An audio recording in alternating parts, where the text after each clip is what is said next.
All right. So this one I want to talk about the idea of kind of how you get stimulated and then you start to volatilize your lower energies. And similarly, the opposite is when you're kind of at a point of peace, of relaxation, then it starts to go down and you start to build up your lower energies. Okay. So here is essentially the root chakra, you can think, and the main fluid or matter for it is actually the sexual energy. So this is lost through ejaculation. The yin form, at least, or the physical fluid form, is lost through ejaculation, while the more positive form can just be lost generally in sexual activity. It also can be gained through both of those as well, actually.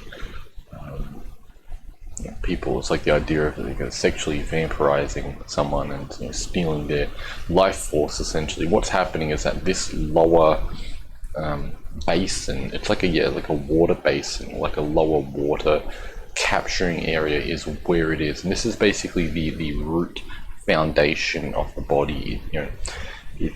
It's just say if you have like lower back pains, knee pains, joint pains, bone issues, skin issues, hair issues, if you're exhausted or constant fatigue, just no drive for life, this area is not, it's empty and it's weak, or has issues there. To contrast, this is essentially the crown, which is the more, if this is yin or negative, this is positive. We can think it's the center of stimulation, inspiration, creativity, spirituality, higher thought in general, magic, fun, enjoyment, dreams, etc., etc. And what happens is that when you are stimulated, so if we have like the middle point around here or something, when you're stimulated, you go up, and the more stimulated you are, the more you go up here. Or the opposite, when you are relaxed, you sink down, your energy sinks down, and the more relaxed it goes to the bottom, and you start to tonify this area. You start to build up more sexual fluids, and what happens when you build up enough? Just think, it's like a water flask. When you fill it up with enough water, it starts to overflow throughout the body, which is, if you read up on Jing, which is just sexual full matter, or do matter, kind of meaning fluid and energy, which is hormones. In this particular context, you can relate it more to hormones. So what happens is people take, there's three main ones. There's birth control, which is the female version of male, which is okay, so you've got a sex steroid, and you have a something else, forget what it's called, something else, testosterone, or I forget whether it's estrogen or estrone, or it's some kind of derivative of that. But for men it's testosterone, and then you have something else like, I believe it's dianabol, or some other anabolic steroid, essentially. Same thing in the birth control. They've got two different things, which is the same thing like the dianabol or whatever, and then the female version, and then you have like a HGH. Yes.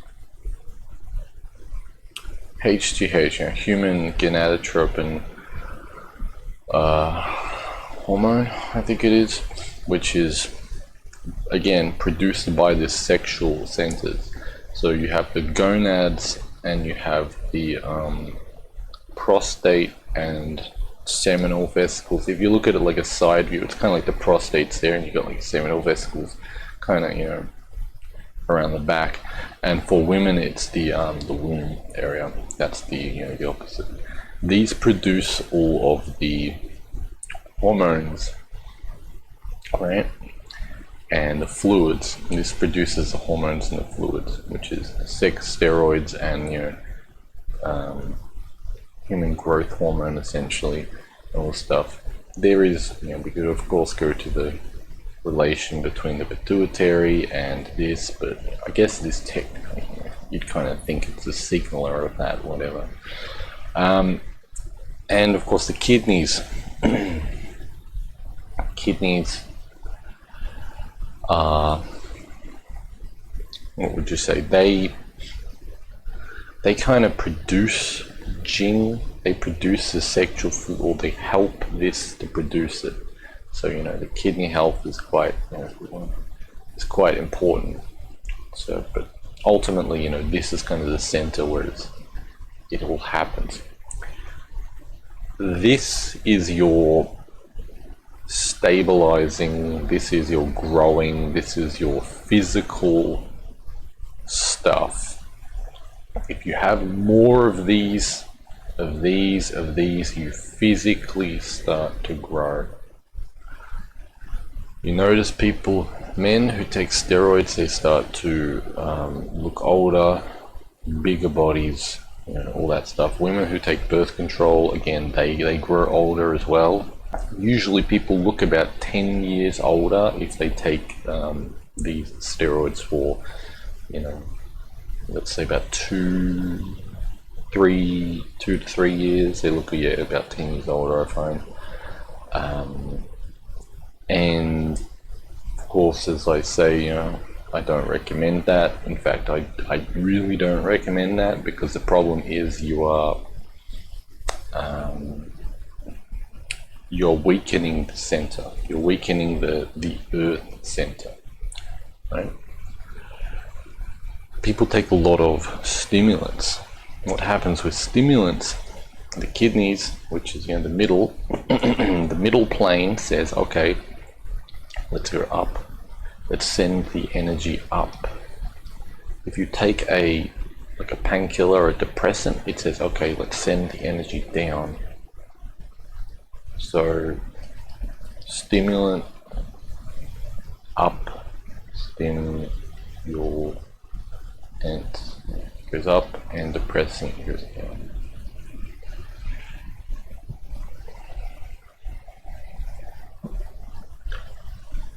These are the two main polarities of the body. Entertainment, for example, you know, playing a game or watching a movie, or, I mean, a movie of course is kind of more relaxing, but doing something that's stimulating, working, exercising, this pulls the energy up.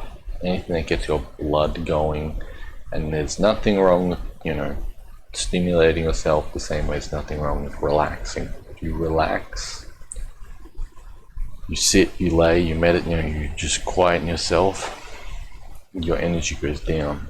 Your kidneys, they direct hit. Now what happens here, I've got this.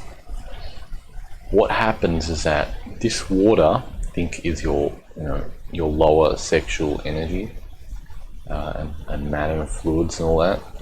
When you get overly stimulated, there is a fire, you can think there's a heat and a pressure that causes it to start bubbling and, you know, sublimating, which basically just means it goes upwards. It converts from a water to a gas. That's why they have the idea of the Jing, the Qi, which is the air and the blood. So the blood and the oxygen in the blood, we can think as the Qi here.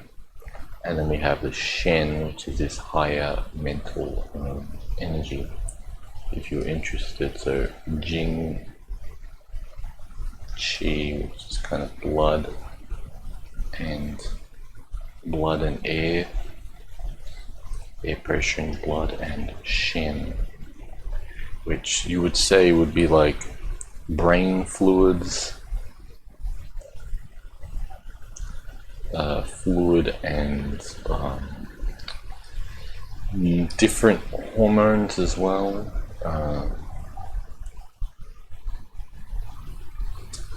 You can kind of say that. So you might notice each of these has a positive and a negative, or a spiritual and physical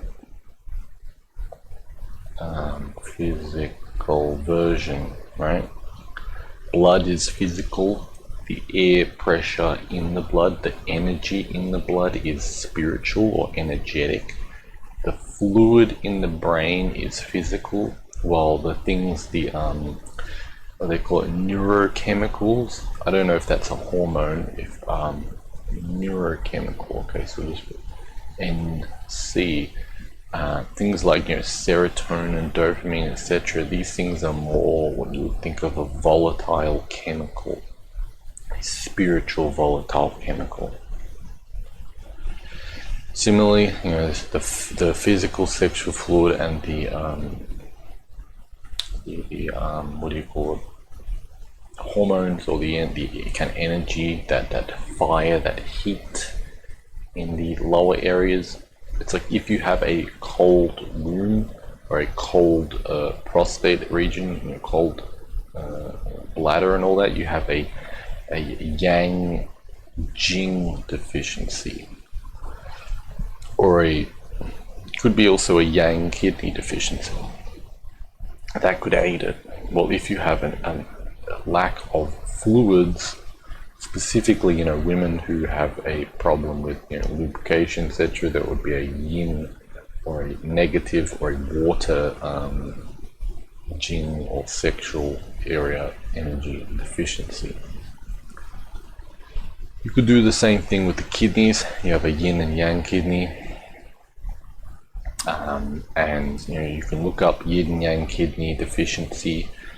Yin deficiency is you're very hot, you're sweating, you don't have, you're always dry. Yang is you're cold, you are kind of clammy and all that. Similarly with the brain, of course, you can have a dry brain, or an overly edema, too much water in the head. There's all kinds of reasons, of course, but see, it's all linked. It's like the whole left and right side are linked. The up and the down is linked. So actually, that's good. So it's all connected through this. Okay. Now here I have heating, cooling. Cooling makes water, steam condenses into water, okay? Condenses into water. Water, if heated, I'm trying to draw some more flames here, will go up into steam, right? This is a cycle. Heating pushes things up, cooling condenses into a more physical matter. So getting back to how I mentioned, 6 hormones developing the body and such. If you eat and you relax and you sleep, your energy goes down to the sexual center, and if you are able to conserve this sexual energy through moderation of sexual practice or masturbation, through healthy practices. If you're a man, you look into, or I guess both can look into the more Taoist stuff. then you're able to conserve this more, and your body can regenerate more. And then you have more energy to stimulate upwards to activate your enlightenment, your higher thought.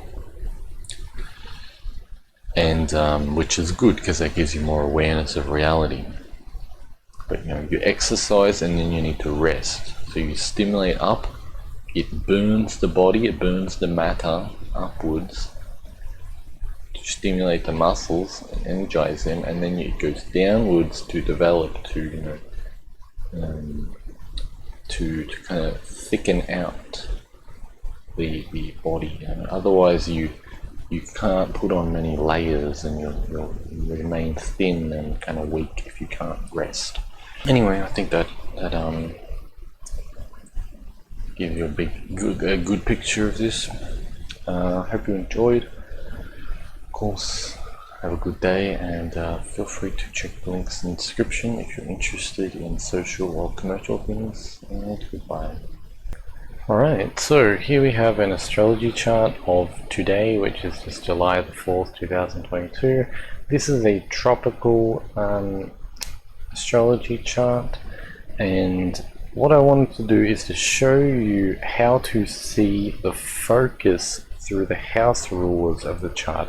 So this is really going to help you in astrology to better understand the direction of everything. You've got to understand all of these planets are kind of directing to other places, and all the houses and signs are directing to other areas. A little bit like they're all mirrors, like all of these is mirrors here, and it's like light shining back onto the mirror. And just say if someone has a stellium, which is I believe 3 or more major planets in one sign, that's going to create a lot of the chart is going to be focused on that one area. And that means, you want to know that so you can read that properly. Okay, so let's take a look at the chart. Now, if you don't know what a house ruler is or how to read house ruler, I'll tell you. So, first house here. Now, one important thing to understand is just because the ascendant line is in Aries does not mean this person is only in Aries. Their whole house 1 is in half of Aries and half of Taurus, the early part of Taurus and the later part of Aries. The early part you can think like the early morning, the late is like the later, day, or if we're just looking at day, or you can think later night, maybe something like that. So they have both Aries and Taurus. Now, the planetary ruler for Aries is excuse me one second, Mars. The planetary ruler for Taurus is Venus. Now, I use the classical ways. I find that works better. So, for example, for Scorpio, it is Mars as well. For Aquarius, it is Saturn. Pisces is Jupiter, etc. I'll go through them all. So, the house ruler of Aries is Mars. Okay. So, where is the house ruler? Mars. Mars is in the first house, kind of in between Taurus and Aries. Now, another thing to remember is that Mars isn't directly in the middle of Aries. It's very late Aries. It's very close to early Taurus. So this person's Mars is not going to be as strong, as fiery, as passionate, as kind of crazy as if it had been in the earlier or kind of middle areas. It will also influence Taurus, which is interesting. So, but going back, the first house ruler, which is Aries and also Venus. Excuse me, I keep forgetting these. I don't know. I think it's a little bit late. Venus, which is actually in between the houses here, again, it's going to influence both of these. Or you can think it could influence the kind of more the start of the third house and the end of the second here in Gemini. So what does it mean if the what exactly does it mean with the house ruler? Okay, so first house ruler and second house ruler, because it's also, we have the second house, this little bit here is Taurus, is in kind of in between the second and third house of Gemini. So that's a very interesting thing. So okay, that would kind of mean something like, for the second house at least, the wealth somehow is going to be influenced or focused via potentially some kind of artistic communication style. So their ability to to use art, maybe on social media, like to create art, or to take good pictures, or to make up their own product art and such, and so it's somehow to use it through communication, but to also use it through again, it kind of strengthens the second house again. So getting wealth could be through a lot of like growth and storage ways, and also through intellectual means here, Gemini. So somehow it kind of doubles up on that. It kind of puts more energy back into it. Same way with this Mars here. The first descendant is the body. It's the inherent kind of how people present you, how they see you. It's a bit of personality, but also the sun is personality. The sun is more the actual personality. The ascendant is more just if someone has only known you a tiny little bit, that's how they'll perceive it. So the Aries here is, again, it's kind of strengthening itself, adding more fuel to Aries, and to a little bit to Taurus to some degree here. Here's a quick one. So this is the word Shinto, which is Shintoism, the national Japanese religion, and the kanji is kami and Dao, or Michi, I think, which basically means God. Kami is God, and Michi, is it Michi? Michi, let me just quickly check. Yeah, Michi is the same word. This is in Chinese, this word is Dao, which means road or path or street or lane, basically the way. So, or way of living, proper morals, etc.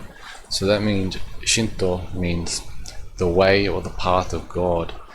I really like that, because it means that if you can understand what it's saying and meaning, it means that Shinto, when we say Shinto, it does not mean just, oh, you're a Shinto or something. No, it's you are a person who's the way of God.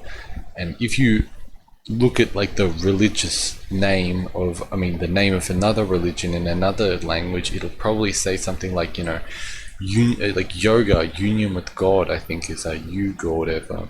So union with God, path of God, all these things, they're just different words to describe the understanding, the learning, the walking and the practice of understanding God, coming closer to God, and what is God? Let's take a kind of probably the dictionary won't give us much of a deep idea. Here we go.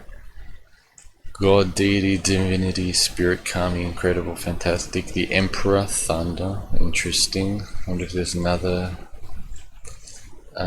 Spirit, it can be used for psyche, spirit, divinity. So, again, soul, divine soul, another form of the word, of the kanji.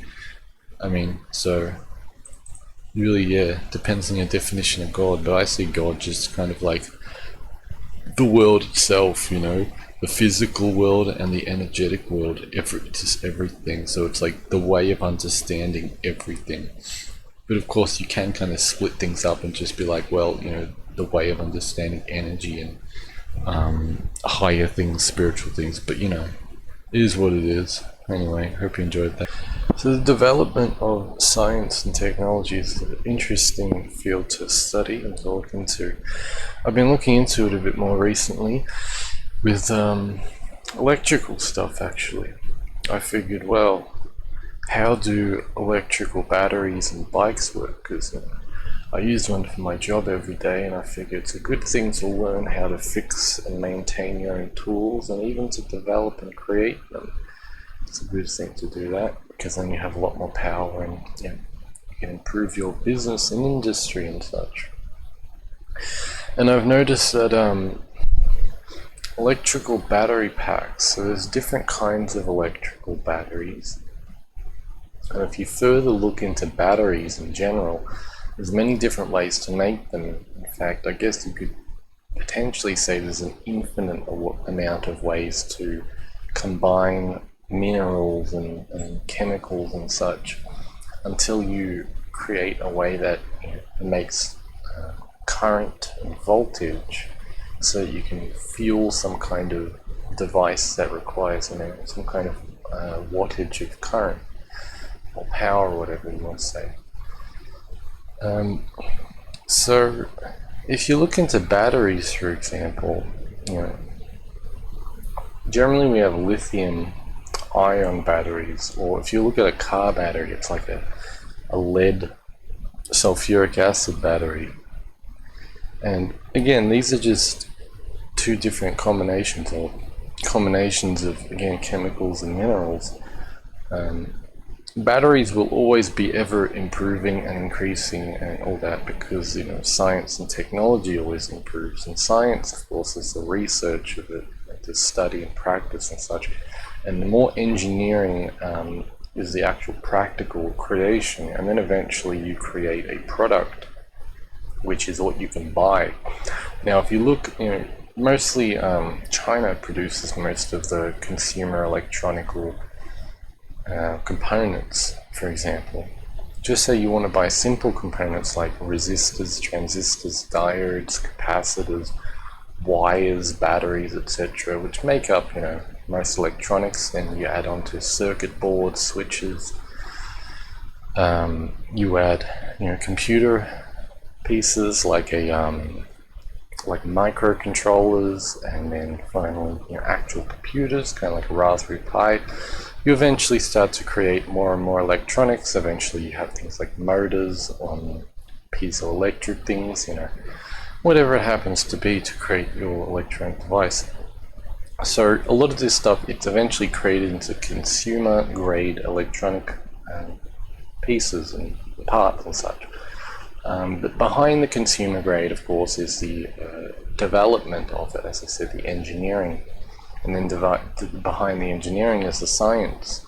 So a lot of research and development is going on by companies and just general people in their kitchens or sheds or whatever, backyards, to create this kind of stuff.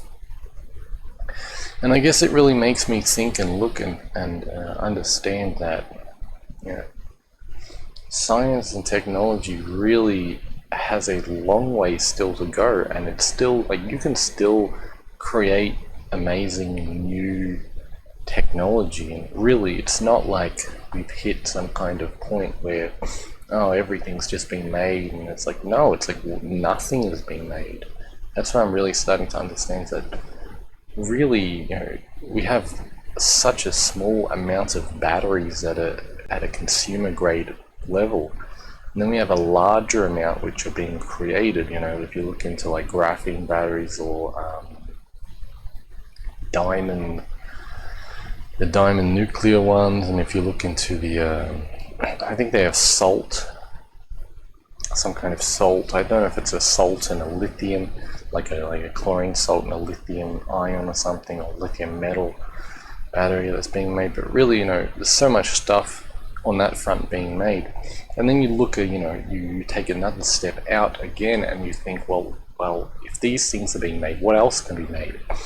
what level of batteriness can be made, what level of scientific materials, like plastics, for example. Most plastics, I guess, are fairly simple, just modified in different ways to form. How far can we take plastics? How far can we take motors, for example?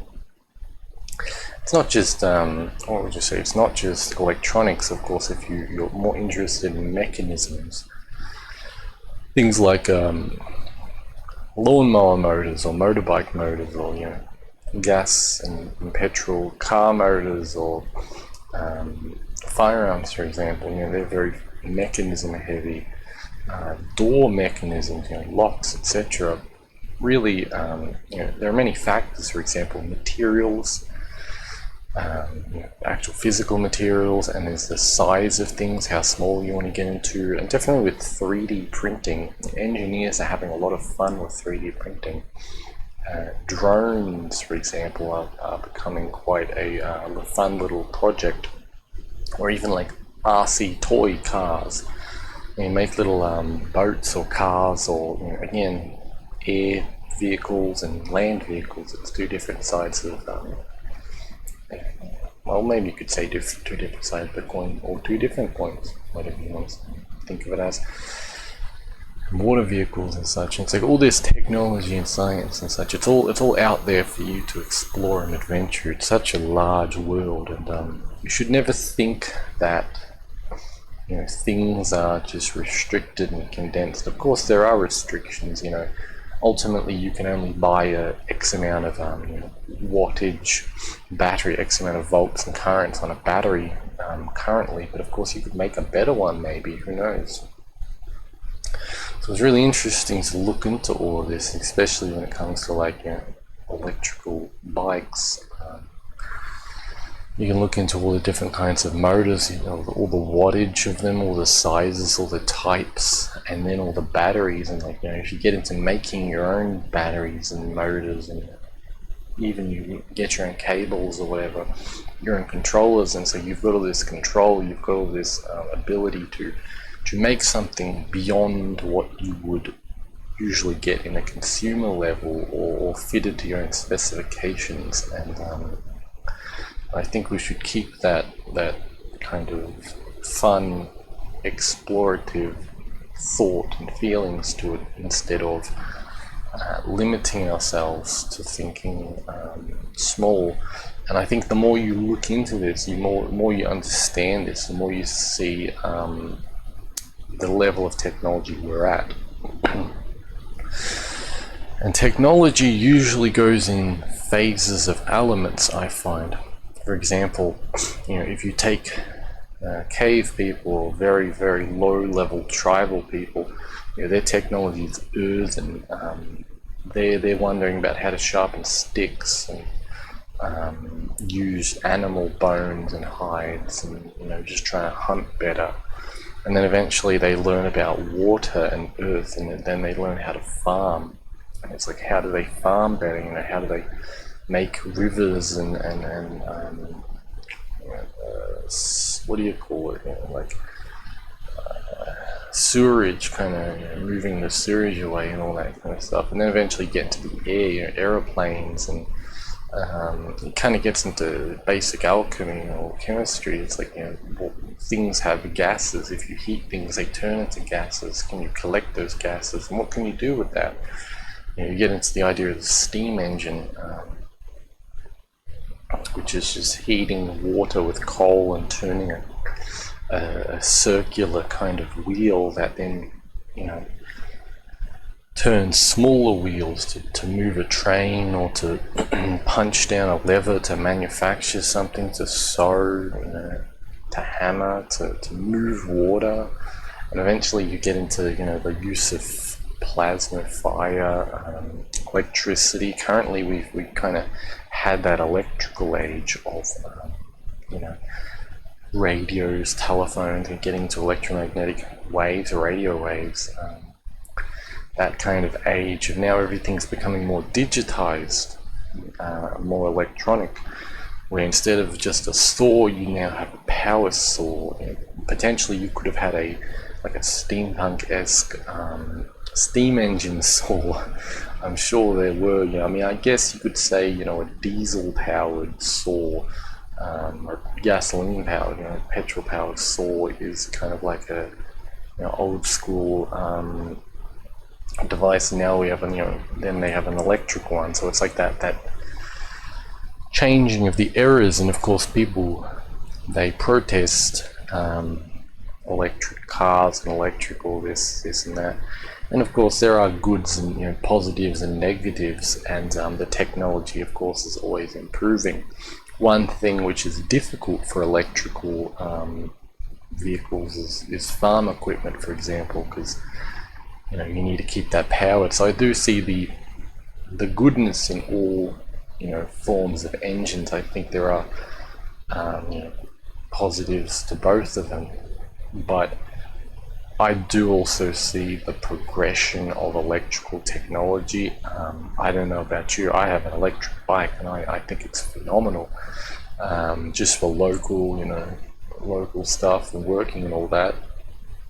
And I do look forward to the day where electrical cars are cheap enough and they are good enough, and we finally have ideally a non-lithium battery, or a very safe lithium battery. Of course, lithium batteries are generally pretty safe as long as you don't saw into them and get water on them. That's what causes them to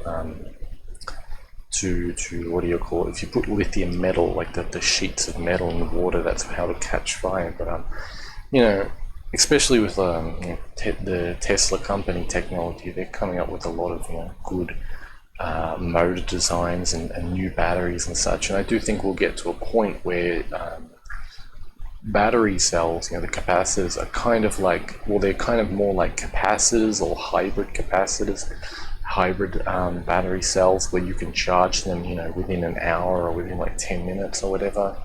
Because of course you have to keep in mind, batteries take a while to charge. I think that'll be improved with time.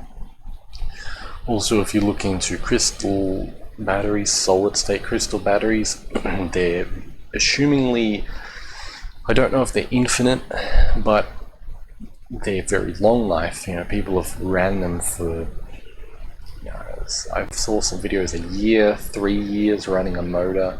I've heard 60, 80, 100, so really it's just like, if once you start to branch outside of consumer technology, or even you learn more about consumer technology, then you learn about the science and the engineering, and you start to develop your own things. What kind of crazy motors and crazy batteries and crazy technology can you make? And then really it gets into the next level of what is the next level of technology. Well, as I said, we went from that kind of steam engine, gasoline engine, more into an electric engine, and beyond the electric engine and electric radio, television technology, we went back into 3D printing, which is very fascinating. 3D, which is it's an earthly form of technology. So it's kind of we recycle. We go back to the earth element, and then we go back to the water element, which I imagine is like interesting rare chemicals and such, rare liquid chemicals. Who knows about that? And then eventually, we'll go back into the air element again, maybe with the consumer invention or consumer grade invention of consumer grade. What do you call them? Kind of rare noble gas thrusters. Those thrusters that use, like, I think radio waves or electromagnetic radiation and noble gases to create thrust for maybe aircraft or something. Who knows? That would, instead of using a large amount of fuel, it's very heavy. I'm not sure what rocket fuel is. I think, at least I know of aeroplane fuel. I think they still use like diesel engines, or not diesel, I don't know, whatever refined hydrocarbon. I think they still use that, I'm not quite sure. And then rocket use things like methane, or liquid ammonia, I think, I don't know. That's one of them, or some kind of alcohol-ish, chemical alcohol-based, chemical volatile spirit fuel. And then again, as I said, it will move into like a noble gas kind of thing, and then finally into like alien, what we think of as alien technology, lifters. If you look at like the high voltage lifter, I think eventually we'll have something similar to that, where it's kind of, I mean, that's more ionic and relating to air because it doesn't work in a vacuum, but eventually we'll have anti-gravity or spatial gravity based technology, and that's more getting into time travel, that's getting into portals, that's getting into, as I said, anti-gravity technology. And eventually one day you'll be able to buy that off whatever future version of AliExpress or eBay or whatever there happens to be, and hook that up to a spaceship and just fly about to whatever country you want or whatever continent, or live up in the air, So just a little thing on technology. Future's always bright as long as you have the eyes to see it. And, don't lose that kind of spark of inspiration, I guess, within your own work. Anyway, of course, check links in the description. If you're going to email me, send something with an interesting title so I know it's not spam, and hopefully it doesn't end up in the spam folder. And of course, check the links in the description for social and commercial things, and have a nice day. So I had this crazy experience the other night, and usually, I think I made a video before on talking about like how seeing little lights and spirits and all that. And the one time that I saw like the ghost or the spirit of a bug kind of leave its body, that's crazy. But yeah, you can, if you look kind of in the spatial region, like you just unfocus your eyes a bit and you don't look at objects, but you look in the space within them, you'll see like a weird kind of etheric void, or like a wavy kind of electronic thing.